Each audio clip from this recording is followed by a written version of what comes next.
Are you ready to witness the radical left's fall? As the left continues struggling with working people across the world, many people are asking if anything can be done to stop this trend or even reverse it. The short answer to that is no. There are multiple reasons contributing to that, and Jordan Peterson summarizes this perfectly in this interview with DW, calling for conservatives to continue putting the pressure on the left to curb their attempts in creating a centralized utopian world. But before I delve deeper into it, watch this clip. You want to be alert to the goings-on in Europe on the populist uprising front, in Spain, in Poland, in Germany, in the Netherlands, because this is a harbinger of things to come. If it bothers the farmers and the truckers, it's probably wrong.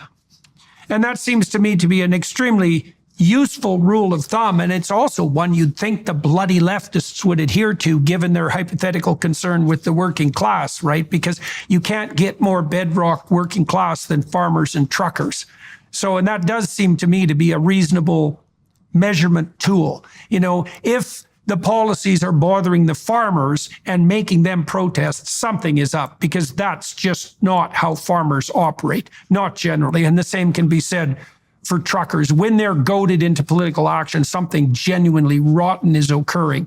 And, you know, with this regard to these sustainable development goals, if you wanted to feed the bloody poor, the first thing you would do is lower energy costs by whatever means necessary. And so if you think you can quintuple energy costs and feed the poor, you're an idiot, or you're malevolent, you know, or you're narcissistically self-serving, or some terrible combination of all of that. Before I go on with the video, this is a good time to subscribe if you're interested in discussions just like this. More and more protests are taking over Europe, and these are the results of the dire economic conditions due to reckless radical left policies like the Green New Deal. The coverage of the protests in European media has attempted to stir up controversy, often portraying farmers as conservative right-wingers opposed to ecological transitions and neglecting the more complex reality of the situation. The left, which once was the champion of the working people, has now become their number one enemy, since it has constantly failed to address the needs of this segment of the population. The modern left originated in Europe after the 19th century revolutions, with its main goals being the redistribution of wealth and power from the rich few to the working many. This coincided with the second phase of industrialization and the workers demanding more rights, which led to many political victories for the left in the 20th century across Europe and the United States. But in the post-Reagan and Thatcher period, the left shifted its goals from merely redistributing wealth and power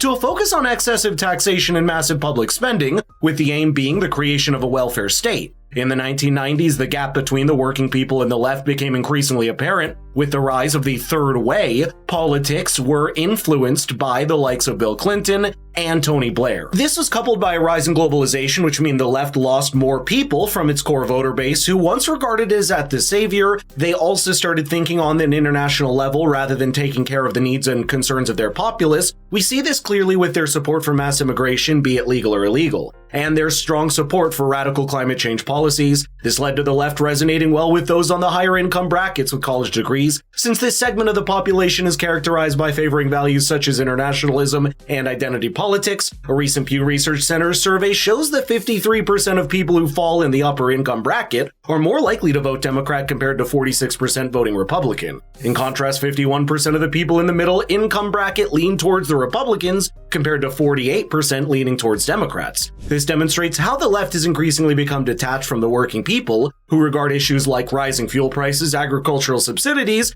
and trade agreements are more pressing than debates around social justice and cultural representation. Additionally, the rise of the globalist agenda within the left wing, such as putting international cooperation first, is seen as benefiting multinational corporations at the expense of small-scale and independent workers and businesses. You know, and I've traveled extensively with my wife through Eastern Europe in the last years, multiple times, many different countries, meeting with many people. And certainly one of the things I saw was that the survivors of the Soviet regime, which is all those people, are much more sensitive to the dangers posed and the reality of the radical leftist agenda that is sweeping over the Western world in the hypothetical guise of the continuance of liberalism. And that's antennae, and much more likely, as they did in Hungary in consequence, and to Poland in some degree, although not recently, but in Hungary, to favor modes of apprehension and governance that keep the communist specter, that specter of centralized planning, for example, at as much bay as possible. And so that seems to be reflected, for example, in the attitude of the East Germans that you just described toward the globalist utopian quasi-green agenda that we've been discussing. You know, my sense has been quite strong in recent years that the bastion of European civilization, that would be Judeo-Christian civilization in Europe, is now shifted to Eastern Europe rather than Western Europe.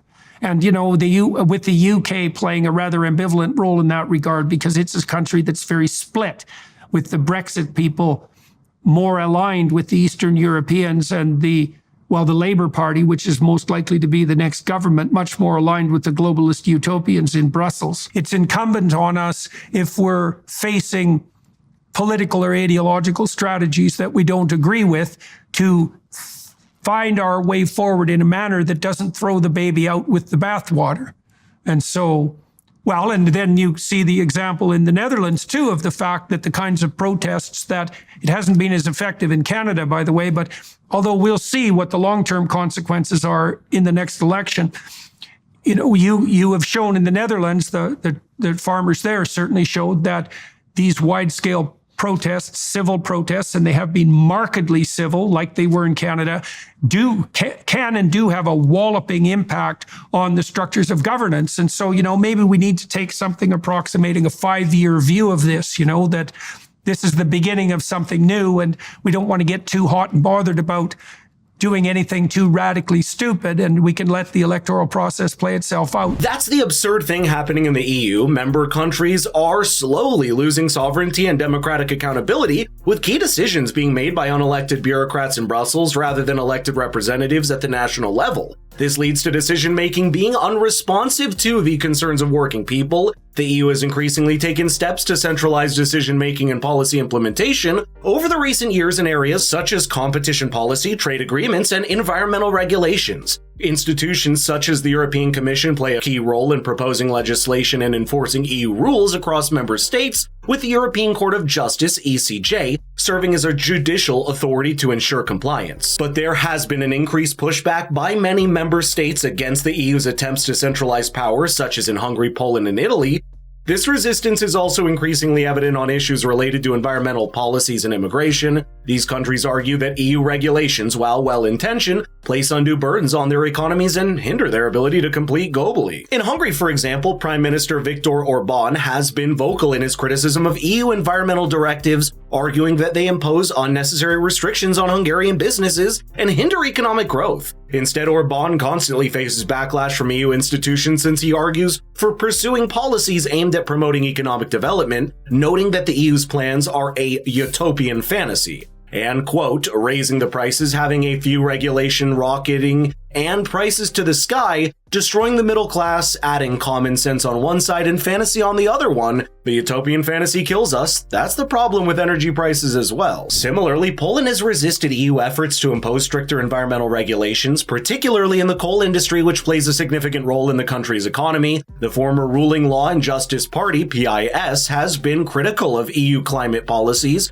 arguing that they prioritize environmental concerns over the needs of Polish citizens and industries. PIS has pushed back against EU directives, leading to tensions with Brussels, and calls for sanctions against Poland under the guise of breaching of EU core values. I think that people are starting to wake up and demanding their politicians to focus on their domestic needs over being fixated on a globalist unattainable agenda, and there are many indicators proving this. That's why conservatives in Europe and Northern America are resonating well with the regular everyday working people, since their immediate focus is improving the economy and putting a stop to the radical left's attempts at making our lives miserable. Due to that, we'll continue witnessing one political victory after another for them in many national elections.